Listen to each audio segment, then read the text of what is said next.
On va continuer en français, comme je vous l'ai annoncé, avec ce premier panel de discussion. Alors on le sait que l'assurance automobile est dans une révolution profonde, un peu silencieuse depuis longtemps, mais extrêmement réelle, avec de plus en plus d'outils qui sont embarqués dans les véhicules. On estime, je pense, à une centaine de millions de véhicules aujourd'hui qui sont équipés de capteurs qui permettent eh bien, de recueillir une quantité incalculable de data. Et cette data eh bien, qui permet de faire tellement de choses, qui permet de faire du prédictif. Ça m'a fait penser à Minority Report de Steven Spielberg, c'est-à-dire qu'on sait que vous allez faire un accident avant même que vous ne sachiez que vous alliez faire un accident. Pouvoir gérer au mieux les sinistres, de pouvoir également optimiser voilà, cette gestion des sinistres, de personnaliser la tarification sur la base du comportement et non pas sur la base de l'estimation. Et tout ça a posé nécessairement beaucoup de questions, qu'elles soient des questions éthiques, comme je vous ai dit tout à l'heure, d'acceptation aussi de la part des clients, et on va avoir avec mes intervenants eh bien, plusieurs use cases. Je vais vous demander de les accueillir. Monsieur Xavier Maréchal, CEO de Reacfin, qui nous vient de Belgique. Bonjour Xavier. Bruno Crescenti, Chief Technical Officer and Chief Data Officer Executive Committee de AXA Korea. Nasrine Najem, directrice production auto, R&D et gestion des projets stratégiques au pôle non-vie des particuliers de Wafa Assurance. Et enfin, Simher El Reilani, directeur général régional et vice-président des ventes pour la région MENAT de Solera. Voilà, je vous en prie, asseyez-vous. Je me mets là, comme ça je vous vois tous. D'accord? Ok, je vous ai laissé au centre. Ah, vous avez la place. En tout cas, merci en tout cas d'être avec nous. Ça va être un plaisir. On a 40 minutes. Il est 15h17. Donc à 15h57, on arrête. J'ai téléchargé le côté non émotionnel de l'intelligence artificielle sur la gestion du temps. C'est comme ça qu'on m'a programmé. Alors, je vais faire un petit tour. Il n'y a pas mieux que vous pour nous présenter les institutions et les entreprises que vous représentez. Je vais commencer par vous, Xavier. Reacfin, qu'est-ce que c'est en quelques mots? Donc Reacfin, c'est une société de conseil basée en Belgique, et on fait du conseil en actuariat, en gestion des risques et en data science. On travaille essentiellement pour des compagnies d'assurance, mais aussi pour des banques, des fonds de pension. Donc on est vraiment spécialisé sur la modélisation des risques. On est une spin-off de l'université de Louvain en Belgique. Ça fait un peu plus de 20 ans qu'on existe maintenant. Voilà. Merci. Bruno. Oui, bonjour, merci pour l'invitation. Moi, je travaille pour AXA Korea, donc, qui est une filiale du groupe AXA en Corée. Nous avons un business qui est pour l'instant majoritairement un business automobile, et nous développons de plus en plus des produits accidents et santé, et principalement des produits de prévoyance long terme, donc sur 10 ans, 20 ans. Merci. Et puis vous allez partager avec nous tout à l'heure beaucoup de use cases, parce que je sais qu'il y en a un paquet. Alors, oui, alors je travaille à Wafa Assurance, c'est le leader du marché de l'assurance au Maroc, et il est présent sur 6 pays en Afrique, parmi les leaders aussi en Afrique, et détenteur du meilleur service client au Maroc 4 années successives. Voilà. Merci. Bonjour, merci beaucoup. C'est M. Maher El Reilani, directeur général régional de Solera pour le Moyen-Orient, l'Afrique du Nord, la Turquie, l'Azerbaïdjan. Par ailleurs, je suis marocain, basé à Dubaï, et nous sommes le leader mondial de gestion de sinistres, estimation, en se basant sur les données. On achète les données des constructeurs automobiles au niveau mondial et on les redistribue, on les revend aux assurances et aux importateurs pour la réparation. Donc on est dans le fleet management, on est dans l'intelligence artificielle et la donnée. Merci. Merci. Alors, je l'ai dit en introduction, Xavier, quantité incalculable de data aujourd'hui qu'on peut recueillir, notamment dans le cadre de l'automobile. Comment on fait pour utiliser au mieux cette donnée pour arriver à quoi pour les assureurs qui vous qui êtes là, c'est le maître mot, c'est le risque pour appréhender et prévoir le risque. C'est une très bonne question, on pourrait parler des heures là-dessus. Je pense que ce qui est important, c'est évidemment de ne pas se contenter des données qui existent, qu'on a pu récolter auprès de ces assurés, mais il faut être un peu créatif aussi, à la fois sur la manière dont on va sourcer les données et la manière dont on va les utiliser. En termes de sourcing des données, on peut, il y a plein de sources différentes, mais il y en a 3 qui me semblent assez intéressantes. En tout cas à évaluer pour des assureurs, c'est tout ce qui est open data, donc les données qui sont disponibles.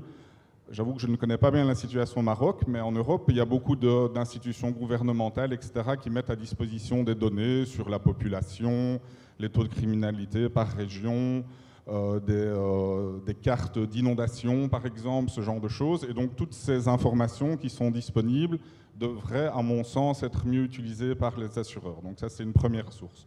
Une deuxième source, c'est ce qu'on appelle l'IoT, Internet of Things. Ce sont toutes les données qui sont récoltées par des capteurs.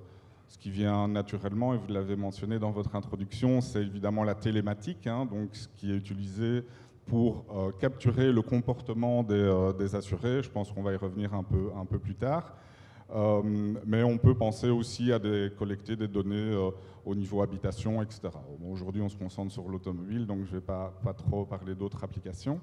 Et le dernier élément, c'est qu'il y a aussi toute une série de fournisseurs externes de données, donc qui vendent à des assureurs des données qui peuvent combiner avec leurs données internes. Et donc je pense que c'est important d'explorer ces différentes sources de données. Et une fois qu'on a pu collecter des données complémentaires, il faut pouvoir les utiliser au mieux. Et là, je vois 3 techniques qui permettent de le faire.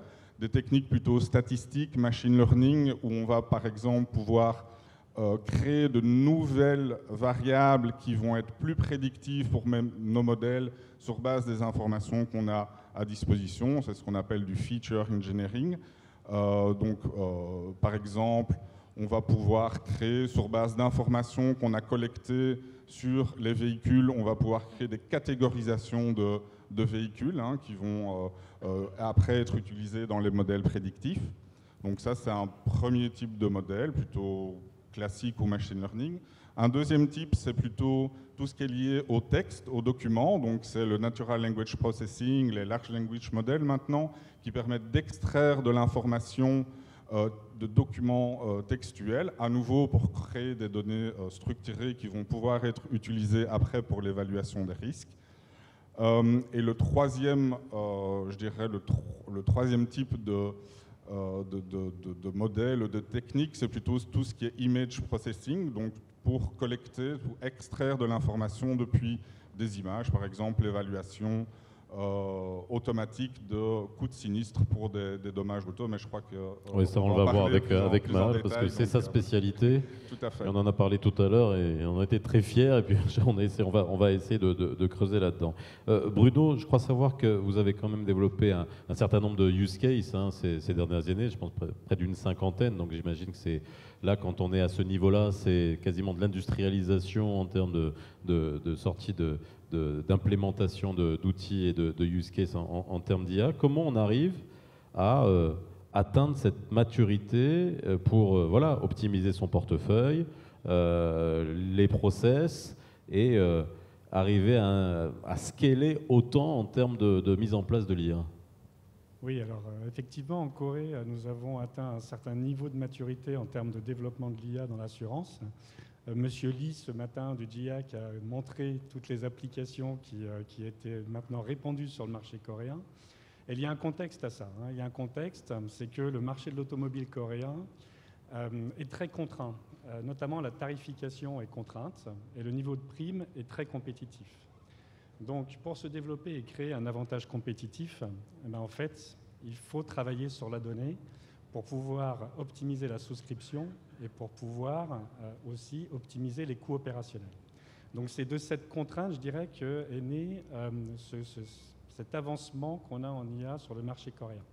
Alors, le développement, pour en arriver à ce stade-là, je pense qu'il y a 3 piliers importants. Le premier pilier, et Xavier en parlait, c'est la data, évidemment. Il nous faut des données. collecter le plus grand nombre de données, la stocker sur une infrastructure qui est évolutive, qui permet d'avoir de plus en plus de données aussi, et collecter des informations aussi qui sont différenciantes. Xavier a raison, il faut aller chercher en plus de l'information qu'on a en interne ou qu'on collecte. Nous, par exemple, on a collecté toutes les interactions avec les clients sur tous les canaux, par exemple appels téléphoniques, web, mobile, qui nous donne maintenant, c'est une vraie mine d'or pour l'intelligence artificielle d'avoir toutes ces données.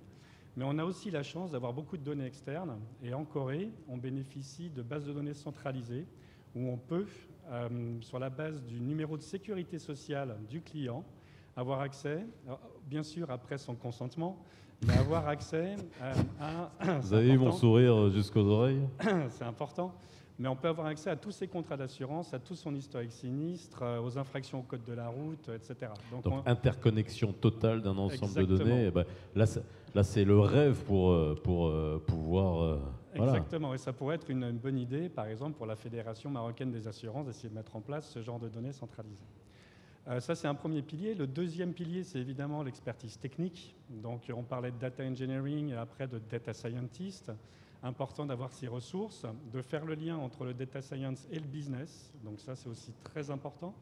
Et nous, on a réussi à développer des modèles de machine learning en 2016 déjà. Ça nous a permis d'avoir une certaine réputation sur le marché et d'attirer des talents sur le data science, ce qui n'est pas toujours facile dans l'assurance. Et enfin, le troisième pilier, je pense, qui est peut-être le plus important à mon sens, c'est la culture du data et de l'IA dans les sociétés d'assurance. Paul-Antoine Cristofari l'a évoqué un petit peu ce matin, l'IA sans humain, en fait, elle ne sert pas à grand-chose. Donc c'est très important d'impliquer tous les employés dans la démarche du data et de l'IA, de les rendre sachants, on va dire, sur ces sujets-là, parce que c'est eux qui vont identifier les besoins, que ce soit des besoins business ou des opportunités d'optimiser des processus internes. Et ça ne se fait pas tout seul. Donc il faut vraiment impliquer le plus possible tous les employés de la société. Nous, on a créé un centre d'excellence qui entraîne les employés, qui les forme, qui les entraîne régulièrement sur ces sujets-là. Et on a 60 data analysts qui sont des ambassadeurs du data et de l'IA dans tous les départements de la société. Donc ça aide beaucoup à développer ce qu'on appelle l'awareness, la conscience de nos employés sur ces sujets. Ce centre d'excellence, il publie aussi trimestriellement une newsletter sur l'IA qui explique les derniers développements dans des industries diverses et qui organise des concours de cas d'usage. Donc on récolte comme ça, que ce soit à travers les data analysts ou à travers ces concours de cas d'usage, on récolte une liste, on a un pipeline de cas d'usage qu'on développe au cours du temps. Donc je pense que ça c'est important, outre le data et l'expertise technique, d'avoir cette composante de connaissances et de culture qui est en fait un terreau pour générer des idées et développer des use cases pour développer des avantages compétitifs. Et puis avoir commencé aussi en précurseur déjà à alimenter cette IA. Puis c'est aussi quelque chose qu'on voit tout le temps, s'il n'y a pas l'IA sans du NA, enfin du NI, de Natural Intelligence, ça peut aller vers des biais, donc c'est là où c'est extrêmement important. Nesrine, comment est-ce que vous voyez, on va revenir à l'exemple maroco-marocain, à long terme, l'impact que peut avoir l'IA sur le secteur des assurances, et particulièrement au Maroc? Alors, je commence déjà par... je partage parfaitement votre enthousiasme par rapport au rôle des technologies, et des innovations technologiques dans le contexte de l'assurance automobile. Et je pense que ces avancées vont constituer des moteurs à une transformation profonde et profitable à l'assurance automobile en matière d'expérience client. Donc ça va permettre une expérience client plus enrichie, une efficacité opérationnelle plus accrue et bien sûr une meilleure gestion des risques. Et d'ailleurs, on le constate déjà, l'IA au centre des innovations technologiques récentes est en train de remodeler l'assurance automobile et à plusieurs niveaux.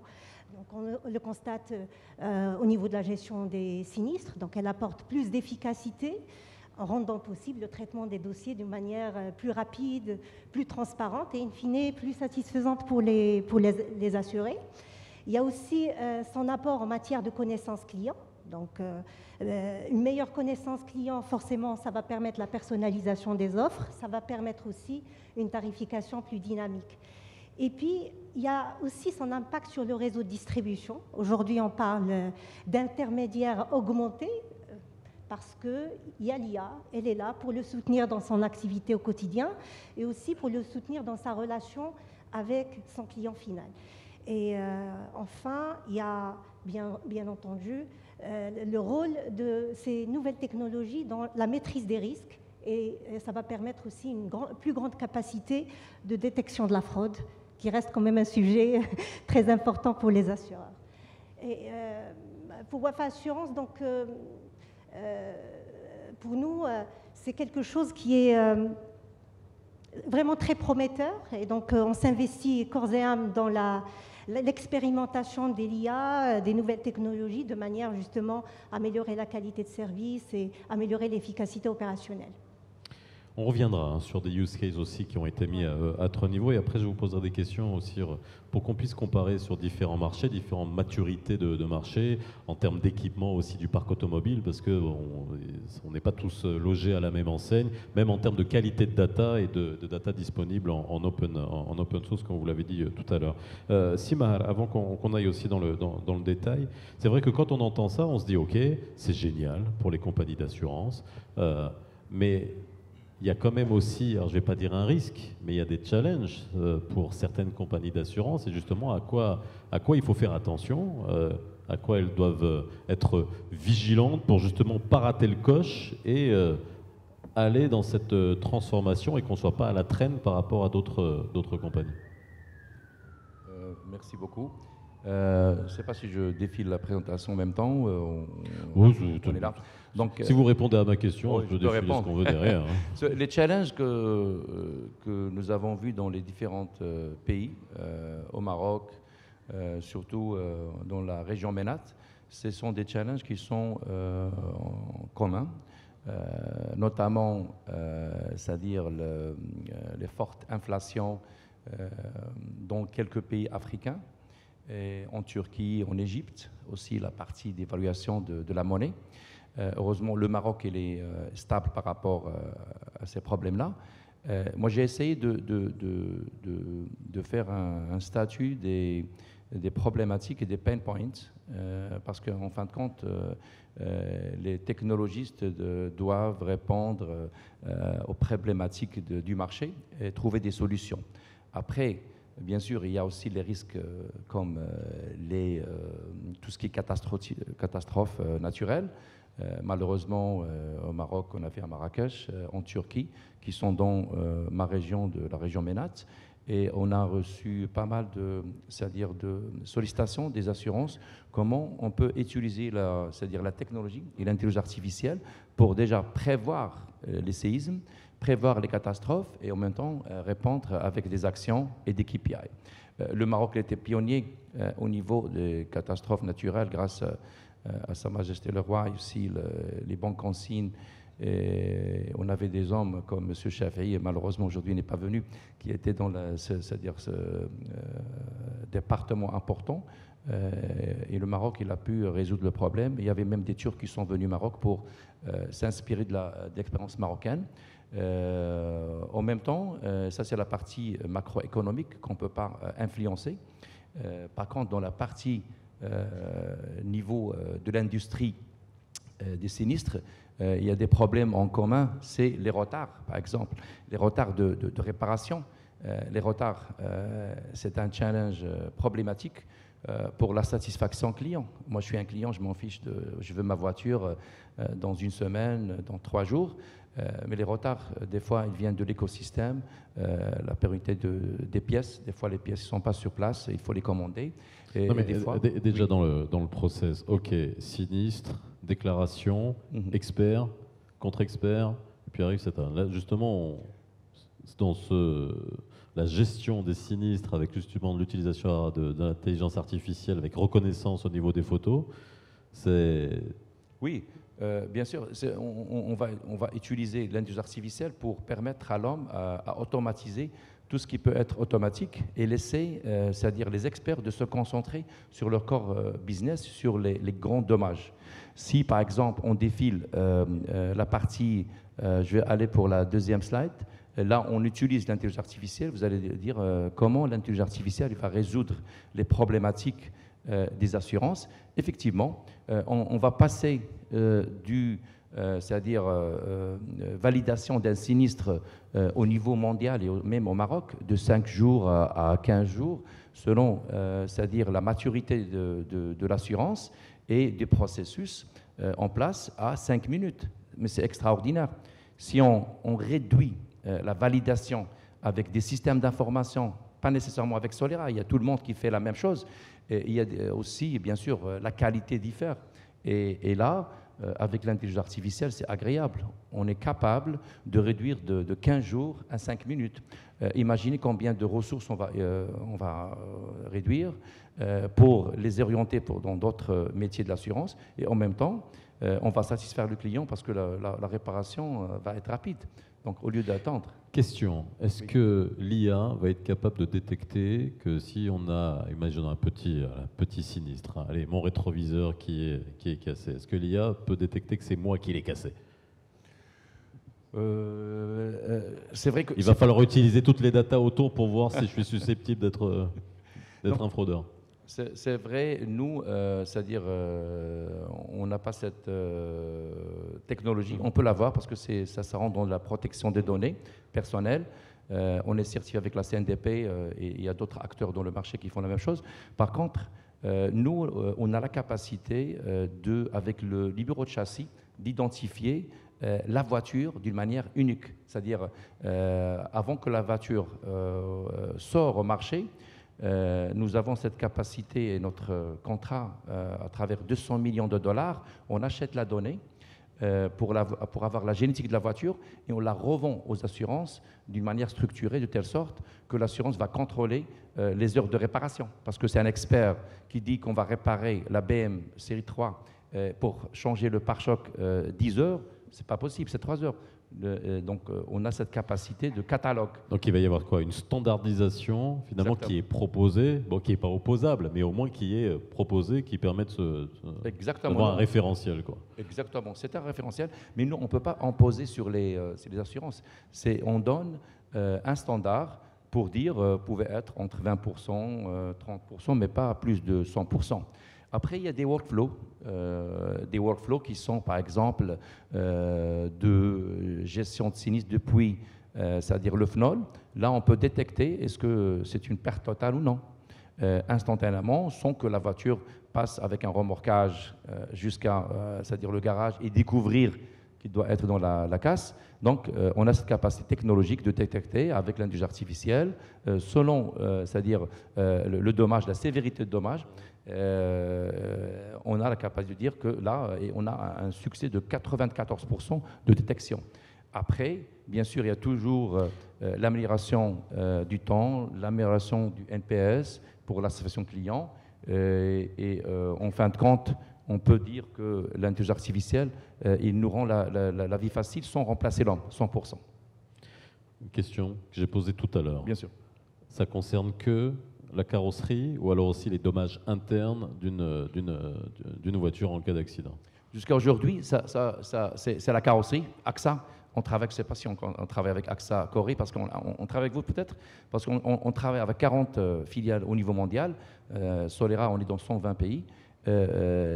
Et là, c'est-à-dire que nous avons commencé avec la data science de connaître, c'est-à-dire les dommages externes. Et aujourd'hui, peut-être dans 10 ans, c'est notre prévision, on a maintenant la possibilité de dire que vous allez changer le pare-choc, mais il est à 80% que cette pièce mécanique qui derrière doit être remplacée. Donc, on a des statistiques, mais on n'a pas la certitude. Mais dans 10 ans, on a des capteurs avec l'IoT, comme il a dit Maréchal, le CTO de AXA Corée, on aura des technologies où il y a des caméras, des senseurs. Ça va être, même à l'intérieur, on faut comprendre le choc. Xavier, revenons à la télématique dont on a parlé, à la donnée qu'on peut récupérer au niveau des véhicules. Alors, comme je l'ai dit, c'est différent en fonction des marchés nécessairement. Comment est-ce que vous pouvez nous donner finalement, alors déjà en fonction de la maturité d'un marché, comment on peut appréhender ça, et surtout quel bénéfice ça apporte finalement de pouvoir tirer toutes ces données comportementales et puis environnementales qu'on peut avoir au niveau du véhicule. Oui, donc c'est sûr que ça dépend beaucoup d'un marché à l'autre. Hein. En Belgique, on n'est pas tellement avancé sur ce sujet-là, pour être honnête, quand on se compare par rapport à d'autres pays tels le UK, même la France, je pense, l'Italie. Au niveau des bénéfices, j'en vois essentiellement 4. Le premier, c'est évidemment la capacité de collecter plus d'informations sur le comportement de conduite de l'assuré, hein, donc sur quel type de route il roule, hein, autoroute, route de campagne, est-ce qu'il roule en zone urbaine, etc. Est-ce qu'il roule ou pas? Est-ce qu'il roule ou pas, ouais. En effet, oui. Sur le moment où il roule, est-ce qu'il roule la nuit, le soir, pendant les heures de trafic intense, etc. À l'heure de l'apéro? Oui, bon, je ne sais pas, on peut sans doute mettre un éthyle de test sur la voiture aussi, hein, ça se fait. Mais, voilà.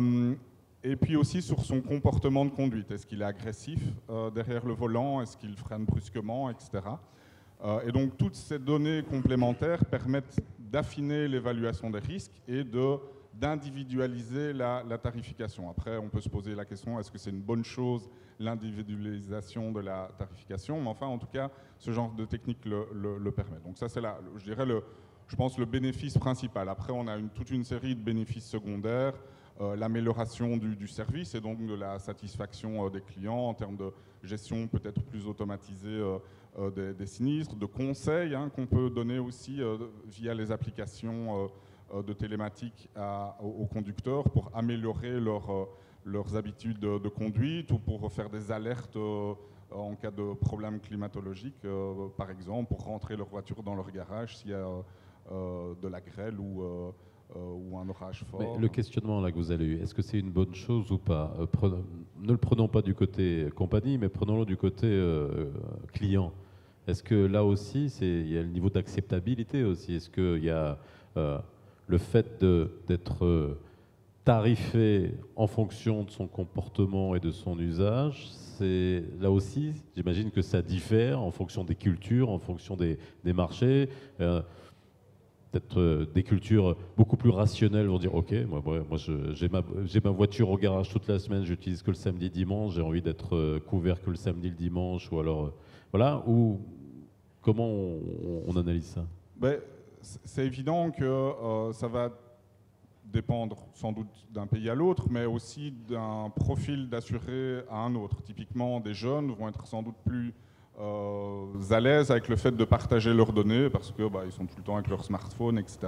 Ce qui est peut-être un peu moins le cas de personnes plus âgées. Et donc, en effet, l'offre télématique doit aussi s'adapter au profil des clients. Et je pense que dans beaucoup de pays, c'est surtout par les jeunes que ça a commencé, parce que c'est aussi ceux qui ont habituellement la prime d'assurance la plus élevée. Et donc là, il y a aussi un use case pour l'assureur en termes de coût-bénéfice, parce que évidemment les assurés ils vont s'attendre, s'ils rentrent dans ce type de système, à avoir une sorte de compensation pour le fait qu'ils fournissent leurs données, et cette compensation en assurance c'est une réduction de la prime en fait, il n'y a pas beaucoup d'autres manières de procéder, et donc voilà, donc ça c'est quelque chose auquel les assurés s'attendent, et quand les assurés ont le choix, on observe quand même aussi un phénomène d'anti-sélection positive, dans le sens où les assurés qui vont rentrer dans ce type de système sont ceux qui pensent être les meilleurs conducteurs. Et donc c'est peut-être ceux qui en ont moins besoin, mais bon, enfin, ça c'est aussi une autre question. Donc voilà, donc il y a beaucoup d'éléments et je pense que c'est important, en effet, si un assureur ici sur le marché veut rentrer dans dans une offre de télématique, de pouvoir vraiment faire un business case sur l'acceptation culturelle, les considérations légales aussi par rapport à l'utilisation des données, etc. et puis de voir l'investissement nécessaire par rapport aux gains potentiels que ça pourrait générer aussi pour lui. Bruno, est-ce que vous pouvez nous livrer un use case concret qui a eu un fort impact, on va dire, extrêmement concret? Oui, alors on a beaucoup parlé de use case déjà aujourd'hui. Dans l'assurance automobile, on a commencé. Moi, j'ai 2 use cases que j'aimerais partager, qui sont des use cases qu'on peut considérer au départ comme techniques, mais qui au final ont un vrai intérêt pour le client. Le premier use case, c'est autour de la valeur client, Customer Value Measurement. On a développé donc un modèle qui mesure la valeur client sur la base des cash flows futurs que ce client peut nous apporter et sur tous les produits et sur toutes les lignes d'affaires. Donc en fait, ce use case, c'est une combinaison de nombreux modèles prédictifs, des modèles de burning cost sur l'automobile, des modèles de cross-selling d'autres produits à nos clients automobiles, des modèles de rétention. Et dernièrement, on a même développé des modèles prédictifs de CSM. Alors c'est un terme technique, mais qui va mesurer la valeur actuelle qui va prédire la valeur actuelle des cash flows futurs pour nos produits long terme, donc des produits qu'on vend pour 10 ans ou 20 ans. Donc avec cette valeur client, on arrive à faire 2 choses. Déjà, on l'utilise dans la souscription. C'est-à-dire que pour les mauvaises valeurs clients, en fait, on rejette le risque. Mais ça nous permet aussi d'accepter plus de risques parce que certains clients qu'on n'aurait pas acceptés en considérant seulement l'automobile et le risque automobile parce qu'il n'est pas bon, on les accepte sur la base du fait qu'il y a un potentiel de vraie valeur sur les autres produits, notamment ces produits long terme. Donc comme ça, on accepte des clients qui normalement n'auraient pas dû accepter. Donc ça, c'est une première utilisation. Et la deuxième c'est quoi? On fait une péréquation, on se dit peut-être que celui-là, il n'est pas rentable sur ce produit-là, mais il va être rentable sur les 5 autres, quoi. Au global, il est rentable. Et donc, c'est un risque qu'on accepte.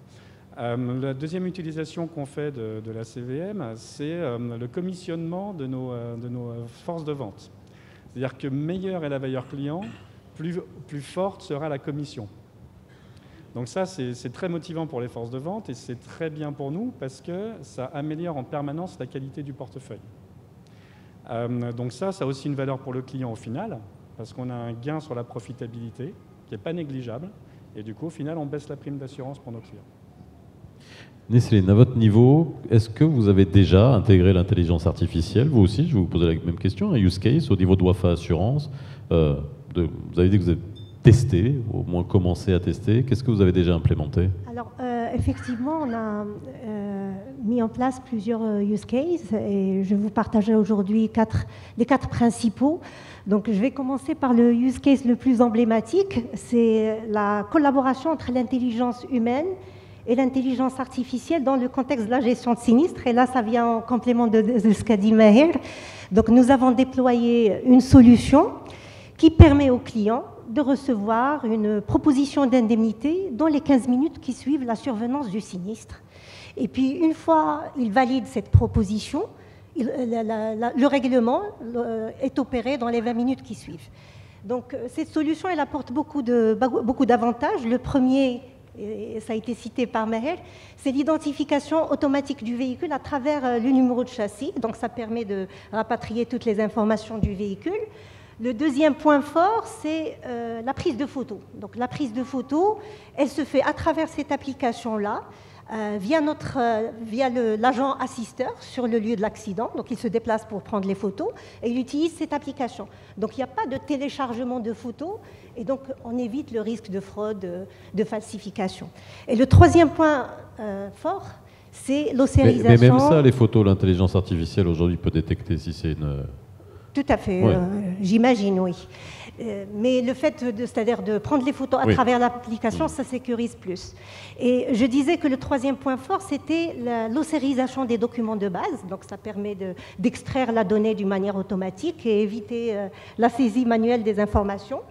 Et donc sur la base de tous ces éléments-là, la solution, elle va détecter l'intensité du dégât et elle va se baser sur un référentiel des prix des pièces marocains pour générer automatiquement une estimation des dommages qui va être soumise à la validation humaine de l'expert. Donc pour nous, ça, c'était un passage obligé.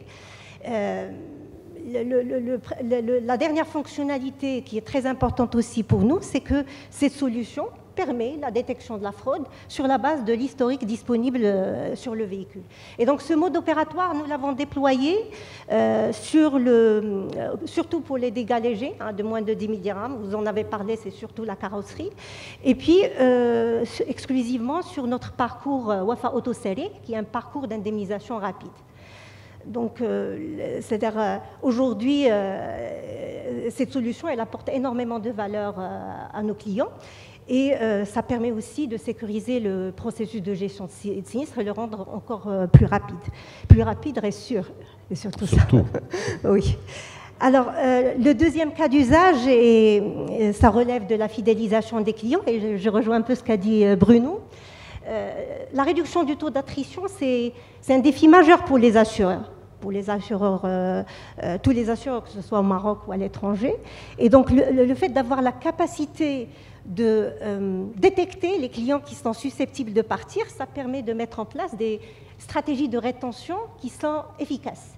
Et donc, c'est dans ce cadre-là que notre équipe data, accompagnée d'un cabinet expert en IA, ont développé un modèle IA capable de calculer en fait la proposition du churn, calculer la probabilité du churn par assuré, et puis combiner ce critère avec celui de la valeur client. Et donc ça permet de sortir avec une segmentation des clients en fonction de leur niveau le niveau de risque de départ en fait. Et donc ce modèle, il a été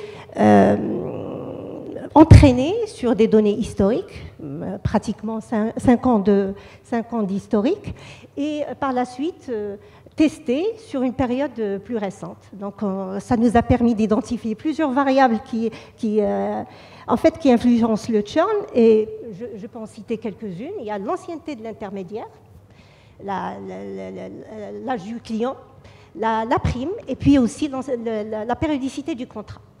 Donc, bien sûr, on a commencé par déployer ce modèle en mode pilote chez une vingtaine d'agences.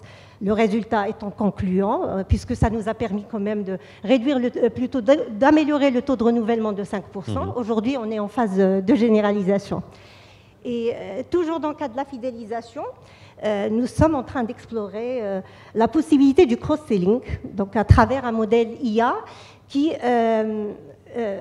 analyse les données clients de manière à détecter les opportunités de vente croisée en calculant un score d'appétence.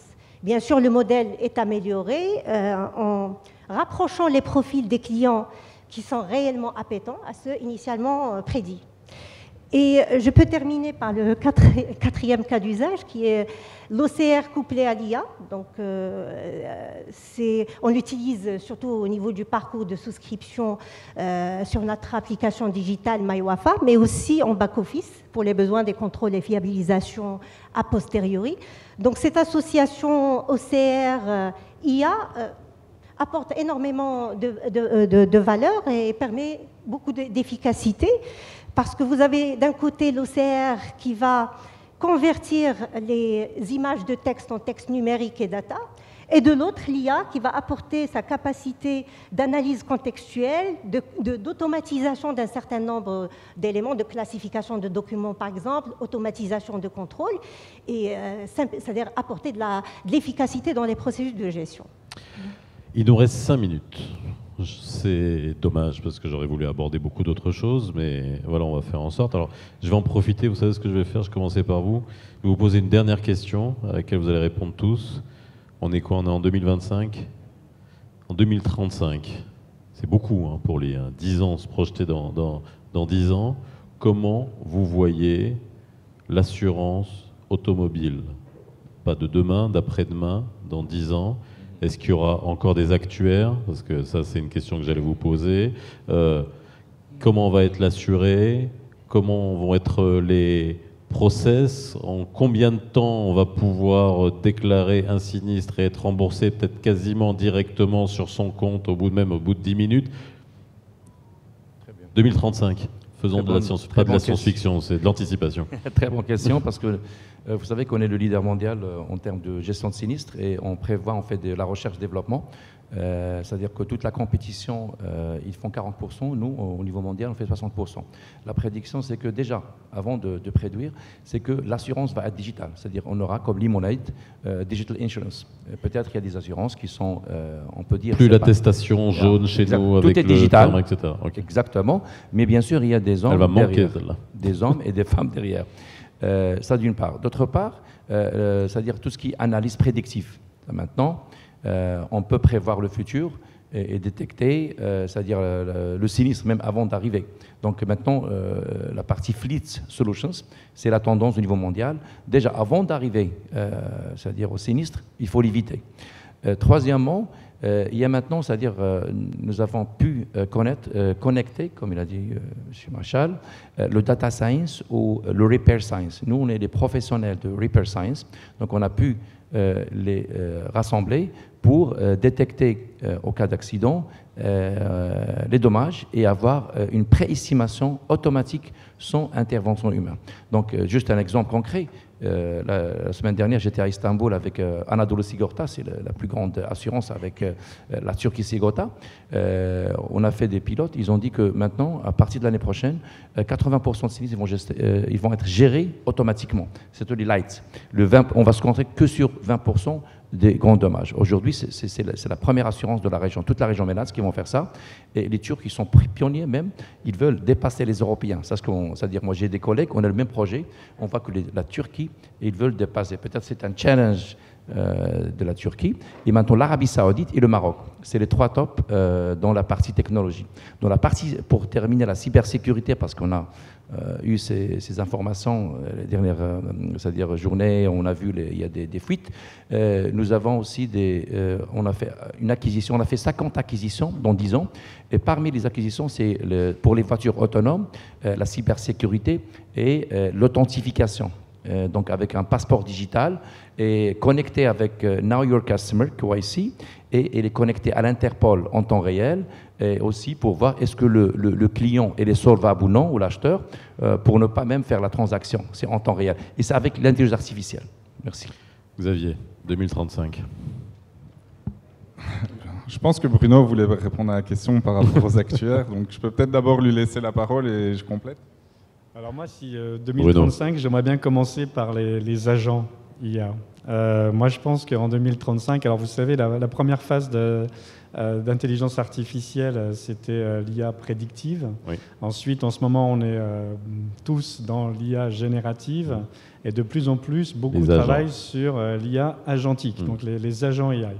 Et ces agents IA vont être capables de travailler de manière autonome, de prendre des décisions, de déclencher des actions, d'apprendre en temps réel. Et en fait, ces agents vont permettre de passer d'une IA qui était un outil analytique à une IA qui devient un agent opérationnel au sein des sociétés d'assurance. Donc je pense que ça, c'est une troisième phase qui va avoir beaucoup d'impact, qui va arriver plus vite qu'on le pense, parce que là, c'est en train de bourgeonner partout. Et dans quelques années, je pense que beaucoup de fonctions dans les sociétés d'assurance vont être gérées sous supervision des humains, mais par des agents qui pourront aussi interagir entre eux, avec donc beaucoup plus d'automatisation des tâches qu'on a aujourd'hui, y compris dans la prise de décision, dans la sélection du risque, etc., pour que les humains se consacrent, et les actuaires aussi, sur autre chose. Xavier ?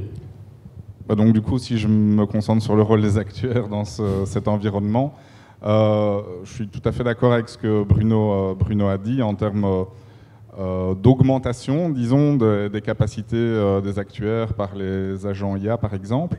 Mais ce qui me semble quand même assez important, c'est de pouvoir garder la connaissance business au niveau de tous ces modèles. Et là, je pense que, entre autres, les actuaires, mais pas que, peuvent justement s'assurer que les résultats des modèles sont compréhensibles par les différents stakeholders, dans les sociétés, mais aussi par les intermédiaires, par exemple. Si vous travaillez en direct, alors peut-être là, il y a un peu moins de nécessité de bien comprendre ce qui se passe dans vos modèles, mais si vous travaillez avec des courtiers ou des agents d'assurance, il faut pouvoir leur expliquer pourquoi la prime de cet assuré est très différente de celle de son voisin ou d'un autre assuré qui a les mêmes caractéristiques mais qui vit à un endroit différent. Et donc ça, je pense, c'est quelque chose qui est important et un des risques aussi avec l'IA, c'est l'interprétabilité et la compréhension des modèles. Et là, je pense que les actuaires, à la fois par leur connaissance métier, de l'assurance, des produits, mais aussi par leur connaissance technique, sont un bon lien, vont pouvoir faire un bon lien au niveau entre l'assurance, je dirais, terre à terre, de tous les jours, et les évolutions technologiques. Et enfin, Nesrine, 2035, IA, Assurance Maroc. Je vous ai donné les mots-clés. Alors, je ne suis pas sûre de l'année, est-ce que c'est 2035 avant ou après? Mais je pense que nous allons assister à une transition progressive de l'assurance auto, d'une assurance principalement réactive qui indemnise un sinistre, à une assurance plutôt proactive, personnalisée, où la prévention et l'assistance intelligente seraient des composantes essentielles du produit d'assurance automobile. Et puis je pense aussi que cette assurance finirait par s'intégrer d'une manière transparente dans l'écosystème de la mobilité. Elle ferait partie d'une offre globale, donc ça serait une composante de cette offre globale qui est proposée aux utilisateurs de véhicules. Merci à vous, merci beaucoup, vous pouvez les applaudir. C'est vrai qu'on aurait pu continuer à discuter, mais on avait un temps imparti. Je vais vous laisser rejoindre la salle.